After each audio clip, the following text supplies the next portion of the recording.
Dear students, this is Praveen Kumar Agarwal from Management Department. Welcomes you in my today's lecture of Company Law. In today's lecture, we will discuss upon the rest of the legal provisions regarding board meeting. जैसा कि previous lecture में हमने first और second head में board meeting के regarding legal provisions को discuss किया था, आज के लेक्चर में हम बाकी के प्रोविजंस को डिस्कस करेंगे जो रह गए हैं। तो इसी कैटेगरी में the very third legal provision is time and place of meeting. क्योंकि कंपनी एक्ट में टाइम एंड प्लेस के रिगार्डिंग कोई भी ऐसा स्पेशल प्रोविजन नहीं दे रखा है, तो इसी वजह से जो बोर्ड ऑफ डायरेक्टर्स की मीटिंग है वो किसी भी टाइम पर और किसी भी प्लेस पर हेल्ड की जा सकती है जो बोर्ड के मेंबर्स के पॉइंट ऑफ व्यू से कन्वीनियंट है। लेकिन जिस पर्टिकुलर प्लेस पर या जिस पर्टिकुलर टाइम पर मीटिंग को हेल्ड किया जाएगा, इसके रिगार्डिंग जो नोटिस होगा उसमें उस पर्टिकुलर डेट टाइम और प्लेस को स्टेट करना कंपलसरी है। ओके, लेकिन अगर कोई मीटिंग एडजर्न होती है तो एडजर्न मीटिंग के केस में उसे उस पर्टिकुलर डेट पर हेल्ड किया जाएगा जिस दिन कोई नेशनल हॉलिडे ना हो। नेशनल हॉलिडे वाले दिन आप एडजर्न मीटिंग को हेल्ड नहीं कर सकते। Clear? Now come to the fourth legal provision, that is in relation to the quorum of meeting. यानी मीटिंग के लिए हमें कितने कोरम की रिक्वायरमेंट है या इसके रिगार्डिंग क्या क्या लीगल प्रोविजंस है वो हम डिस्कस कर लेते हैं। The very first one is the required quorum. अगर मैं बोर्ड मीटिंग के रिगार्डिंग कोरम की बात करूं, then it must be, it shall be 1/3 of its total strength. जो इसकी टोटल स्ट्रेंथ है उसके 1/3 के बराबर, या 2 डायरेक्टर्स, इन दोनों में से जो हायर हो उतने डायरेक्टर्स बोर्ड मीटिंग में प्रेजेंट होने चाहिए, तब हम मीटिंग को वैलिड मीटिंग कहेंगे और इसको हम मीटिंग का कोरम कहेंगे। अगर कोई डायरेक्टर ऐसा है जो वीडियो कॉन्फ्रेंसिंग या अदर ऑडियो विजुअल मीन्स के बेसिस पर मीटिंग में अपने पार्टिसिपेशन को एंश्योर करता है तो उसको भी कोरम के पर्पज में काउंट किया जाएगा। तो उसकी काउंटिंग भी कोरम में फॉलो की जाएगी, इंक्लूड की जाएगी, ये ध्यान रखना है। ठीक है? ऐसा ही इसमें सेकंड पॉइंट है vacancy of the board. Vacancy of the board का मतलब क्या है? The total strength of directors does not include the directors whose place is vacant. यानी कि अगर कुछ डायरेक्टर्स ऐसे हैं जिनकी पोजीशन वैकेंट है तो उन डायरेक्टर्स को हम टोटल स्ट्रेंथ ऑफ डायरेक्टर्स में इंक्लूड नहीं करेंगे और उसके बेसिस पर हम कोरम को डिसाइड नहीं करेंगे। That must be kept into mind. Okay, next one is the quorum in case of interested directors. Interested directors के केस में क्या कोरम की कंडीशन बनती है? तो इसके रिगार्डिंग एक प्रॉपर लीगल प्रोविजन दे रखा है। क्या कहता है ये provision? Sometimes the number of interested directors exceeds or is equal to 2/3 of the total strength of board of directors. यानी कभी भी क्या होता है कि जो इंटरेस्टेड डायरेक्टर्स हैं उनके नंबर बोर्ड ऑफ डायरेक्टर्स की टोटल स्ट्रेंथ के 2/3 के बराबर या 2/3 से एक्सीड कर जाती है। अब इंटरेस्टेड डायरेक्टर्स है वो है ना, तो इनके पास वोटिंग राइट तो हो रहा नहीं है, जो रिजोल्यूशन है उस पर इनके पास वोटिंग राइट अवेलेबल नहीं होता है। तो अब कैसे समस्या का समाधान निकाला जाए? तो उसके लिए एक प्रोविजन दे रखा है कि जो नंबर ऑफ डायरेक्टर्स जो इंटरेस्टेड डायरेक्टर्स की कैटेगरी में नहीं आते हैं और वो मीटिंग में प्रेजेंट हैं, they must not be less than 2। कम से कम 2 तो होने ही चाहिए। तो वो क्या करेंगे?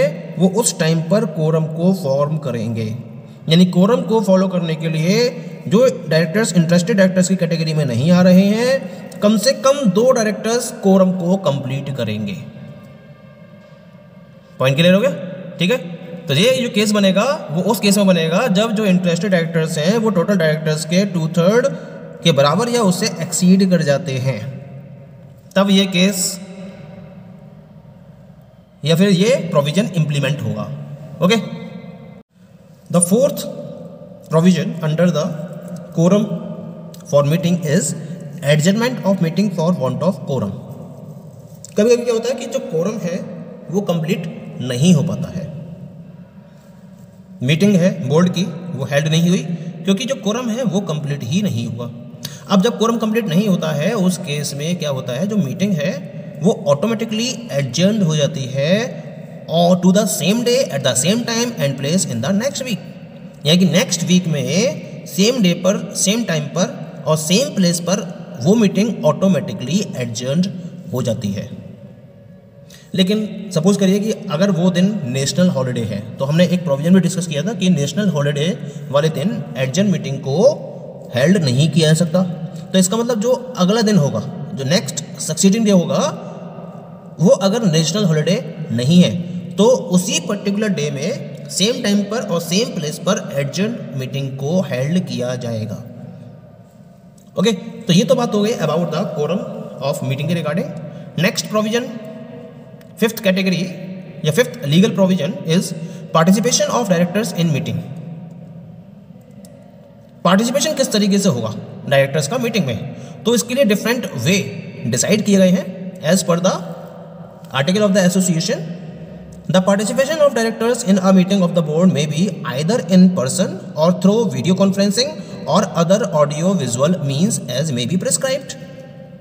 यानी कि हम किसी भी पर्टिकुलर डायरेक्टर के पार्टिसिपेशन के लिए बोर्ड मीटिंग में उसके लिए डिफरेंट मोड्स को फॉलो किया गया है। या तो वो पर्सनली प्रेजेंट हो, या फिर वो वीडियो कॉन्फ्रेंसिंग के थ्रू प्रेजेंट हो, या फिर वो किसी भी अदर ऑडियो विजुअल मीन्स के थ्रू प्रेजेंट हो, जैसा कि आर्टिकल में प्रिस्क्राइब्ड है।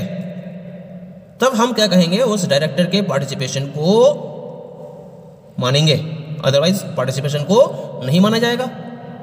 लेकिन ऐसा कोई भी मोड जो रिकॉर्डिंग करने में कैपेबल हो और जिसके बेसिस पर ये रिकॉग्नाइज किया जा सके कि डायरेक्टर्स ने मीटिंग में पार्टिसिपेशन किया है with proper date and with proper time, तब हम उस पर्टिकुलर मोड को फॉलो करेंगे, अदरवाइज उस मोड को फॉलो नहीं किया जाएगा। यानी कि उसके अंदर रिकॉर्डिंग की कैपेबिलिटी होनी चाहिए और डायरेक्टर्स के पार्टिसिपेशन की रिकॉग्नाइजिंग कैपेबिलिटी भी होनी चाहिए, तब उस मोड को कंसीडर किया जाएगा, अदरवाइज मोड को कंसीडर नहीं किया जाएगा। पॉइंट क्लियर हो गया। मिनिस्ट्री ऑफ कॉर्पोरेट अफेयर्स ने कुछ रूल्स को फॉलो करा है और उन रूल्स के अकॉर्डिंग कुछ पर्टिकुलर मैटर ऐसे भी रहते हैं जिनको वीडियो कॉन्फ्रेंसिंग या अदर ऑडियो विजुअल मीन्स के थ्रू उनकी डीलिंग को कंप्लीट नहीं माना गया है। यानी कि इसके लिए डायरेक्टर्स को फिजिकली प्रेजेंट होना ही होगा।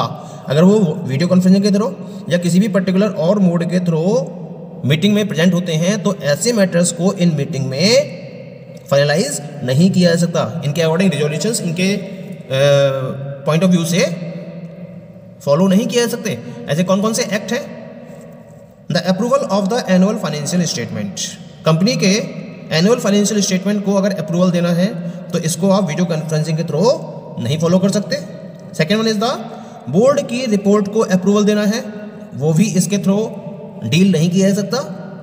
प्रोस्पेक्टस के रिगार्डिंग अप्रूवल देना है। And the last one is the approval of the matter relating to amalgamation, merger, acquisition and take over. यानी कि अमेलगमेशन से रिलेटेड या मर्जर या एक्विजिशन या टेक ओवर से रिलेटेड जितने भी मैटर हैं उसके रिगार्डिंग अगर अप्रूवल देना है तो वो भी वीडियो कॉन्फ्रेंसिंग के थ्रू डील नहीं किया जा सकता। इन सारे मैटर्स में डायरेक्टर्स को फिजिकली बोर्ड मीटिंग में प्रेजेंट होना कंपलसरी है। Okay, now we talk about the regulation regarding proxy. Board of directors की मीटिंग में प्रॉक्सी अलाउड नहीं होती है। इसका मतलब कोई भी डायरेक्टर अपने प्लेस पर किसी भी प्रॉक्सी को मीटिंग अटेंड करने के लिए अपॉइंट नहीं कर सकता। हाँ, एक पर्टिकुलर प्रोविजन दे रखा है इसमें, जो कंपनी के बोर्ड ऑफ डायरेक्टर्स हैं वो ऑल्टरनेट डायरेक्टर को अपॉइंट कर सकते हैं किसी भी पर्टिकुलर डायरेक्टर के प्लेस पर, लेकिन उसके साथ में एक कंडीशन होनी चाहिए कि वो या तो एब्सेंट है या इंडिया से बाहर गया हुआ है फॉर मोर देन 3 मंथ्स। 3 महीने से ज़्यादा के लिए अगर कोई डायरेक्टर एब्सेंट रहता है या फिर इंडिया से बाहर जाता है तो उस केस में उसके प्लेस पर अल्टरनेट डायरेक्टर्स को अपॉइंट किया जा सकता है, लेकिन उसके बेसिस पर प्रॉक्सी को अपॉइंट नहीं किया जा सकता। ये एक लीगल प्रोविजन दिया गया है। क्लियर हो गया? Now we come to the 6th legal provision, voting and decisions. अगर बोर्ड ऑफ डायरेक्टर्स की मीटिंग में कोई भी क्वेश्चन अराइज होता है तो उसके रिगार्डिंग कोई भी डिसीजन जो लिया जाएगा वो सिंपल मेजॉरिटी के बेसिस पर लिया जाता है। हर डायरेक्टर के पास एक वोट होता है फॉर ईच रेजोल्यूशन जो मीटिंग के समक्ष रखे जाते हैं।